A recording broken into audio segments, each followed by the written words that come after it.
오늘 이제 미국으로 떠나야 되겠지만 또 국내에 여러 가지 좀 중요한 일들이 산적해 있어서 당부의 말씀을 드리고 떠나는 게 좋을 것 같았습니다. 오늘 오바마 대통령의 초청으로 미국 방문길에 오릅니다. 사실 지난 6월에 방미 예정이었는데 아시다시피 국내 사정으로 연기되었다가 이번에 방문하게 됐습니다. 이번 방미는 지난달에 한중 정상회담과 또 미중 정상회담에 이어서 이루어지고 곧 이어서 한일중 3국 정상회담도 앞두고 있는 매우 중요한 시기에 한반도 그리고 동북아의 평화와 협력에 관해 심도 있게 협의하는 계기가 될 것으로 봅니다. 지금 한반도의 안보 상황과 동북아의 평화에 대한 지평에 많은 변화가 있을 수 있는 상황이라서 한미 간의 폭넓은 대화와 논의는 매우 중요한 계기가 될 것입니다. 특히 북한의 지속적인 핵 개발과 전략적 도발에 대응하기 위해서 양국 간의 공조를 강화하고 범세계적 문제 대응을 위한 글로벌 파트너십을 확대하며 새로운 분야에서 실질 협력 확대를 모색함으로써 한미동맹 관계를 더욱 발전시키는 계기가 될 것입니다. 관계 부처들은 이번 미국 방문이 소기의 성과를 거둘 수 있도록 최선을 다해주기 바랍니다. 이번 미국 방문을 준비하면서 국내에 산적한 현안들이 많이 남아 있어서 걱정이 됩니다. 올해 들어 메르스 사태와 중국 경제 둔화 등의 대내외 충격에 대응해서 정부는 경제 활성화에 전력을 다해왔고 우리 경제의 근본적인 체질 개선을 위해서 4대 개혁을 추진해 왔습니다.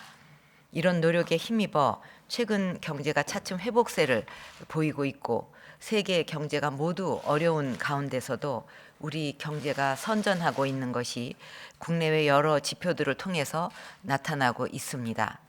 최근 내수 회복에 따라서 3, 4분기 성장률이 그간의 부진에서 벗어나서 6분기 만에 1%대로 올라설 것이라는 전망이 나오고 있고 세계 경제 부진으로 교역량이 감소하는 상황에서도 상반기 중 우리나라 수출은 세계 7위에서 6위로 올라섰습니다.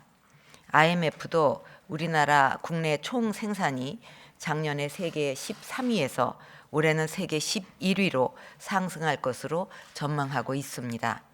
지난달 S&P가 우리나라 국가 신용 등급을 역대 최고 수준으로 상향 조정한 것도 우리의 경제 성과를 객관적으로 인정한 결과입니다.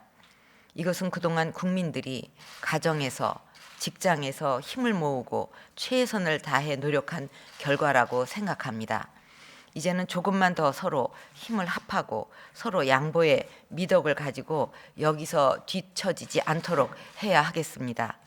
각 부처에서도 이런 지표들을 국민들이 실질적으로 체감할 수 있도록 각고의 노력을 해야 합니다.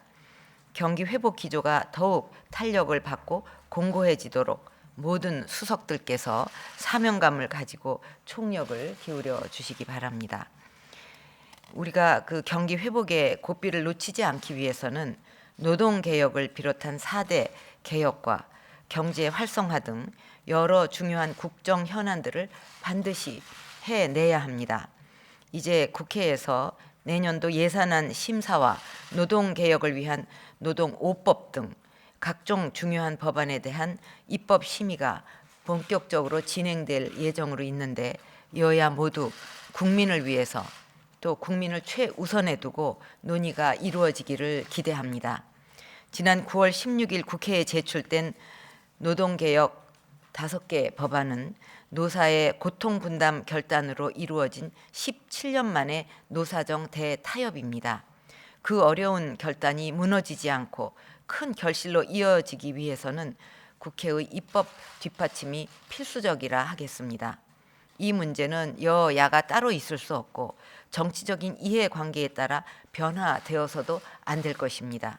그동안 많은 경제적인 사안들이 정치적으로 묶여왔고 매듭을 풀지 못한 것들이 많이 있습니다. 부디 이번에는 노동개혁 법안이 국회에서 잘 마무리가 돼서 일자리 창출을 위한 노동개혁의 완수라는 시대적 소명에 부응하기를 기대합니다. 특히 투자와 고용 창출에 결정적인 역할을 할 수 있는 서비스 발전 기본법, 의료법, 국제의료사업 지원법, 관광진흥법 등을 3년째 이렇게 묶어둬서는 안 될 것입니다. 우리 청년들을 위해 노사가 큰 양보를 통해 대타협을 이룬 만큼 이제는 우리 국회도 여야 간 양보와 타협을 통해 청년 일자리 문제를 해결하는 데 동참하기 위해서는 하루속히 이들 법안들을 통과시켜야 할 것입니다. 또 우리 경제가 정상적인 성장 궤도로 복귀하기 위해서는 최근 어려움을 겪고 있는 수출이 제 역할을 해 주어야 합니다. 어렵게 타결된 한중, 한뉴질랜드, 한베트남 FTA의 국회 비준이 하루빨리 이루어져야 하는데 모든 정책이 다 그렇듯이 FTA도 타이밍이 매우 중요합니다. 지금 한중 FTA 비준이 늦어지는 만큼 당장 손해보는 규모가 하루에 자그마치 40억 원입니다. 특히 FTA 비준이 늦어져서 내년에 올해 발효를 못하고 내년에 발효가 되면 그만큼 FTA 비준 효과가 1년이 더 늦어지게 돼서 1년간 1조 5천억 원의 막대한 손해를 감수해야 하고 뉴질랜드, 베트남까지 포함하면 그 규모는 훨씬 더 커질 것입니다. 외교력을 총동원해서 시간을 쪼개가며 이루어낸 어려운 협상들인데 국회에서 비준이 늦어져서 우리 경제가 다른 나라에 밀리는 이런 그 가슴 아픈 상황이 발생하지 않도록 최선을 다해 주시기를 바랍니다. 새로운 수출 시장 개척을 위해 땀 흘리고 있는 우리 기업들에게 조금이라도 더 빨리 혜택을 드릴 수 있도록 협상이 마무리된 FTA의 조속한 국회 비준을 부탁드립니다. 어제 교육부에서 중고등학교 교과형 도서 국검 인정 구분 고시를 행정 예고했습니다. 올바른 역사 교육을 통해서 우리 아이들이 우리 역사를 바르게 인식하고 올바른 대한민국 국민으로서 자긍심과 자부심을 갖고 자라나도록 가르치는 것은 국가와 국민의 미래를 위해서 매우 중요한 일입니다. 특히 통일에 대비하기 위해서도 우리나라에 대한 올바른 역사관은 매우 중요하다고 생각합니다.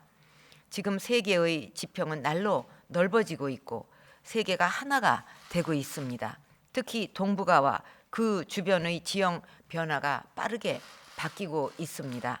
이런 상황에서 대한민국에 대한 확고한 역사관과 자긍심을 심어주는 노력을 우리가 하지를 않으면 우리는 문화적으로나 역사적으로 다른 나라의 지배를 받을 수도 있습니다. 역사 교육은 결코 정쟁이나 이념 대립에 의해서 국민들을 가르고 학생들을 나누어서는 안 됩니다. 대한민국 국민으로서 올바른 역사관을 가지고 가치관을 확립해서 나라의 미래를 열어가도록 하는 것은 자라나는 세대들에게 우리가 필연적으로 해줘야 할 사명이라고 생각합니다. 지금 나라와 국민 경제가 어렵습니다. 나라와 국민을 위해 정치권이 불필요한 논란으로 국론 분열을 일으키기보다는 올바른 역사교육 정상화를 이루어서 국민 통합의 계기가 될 수 있도록 함께 노력해 주시면 감사하겠습니다.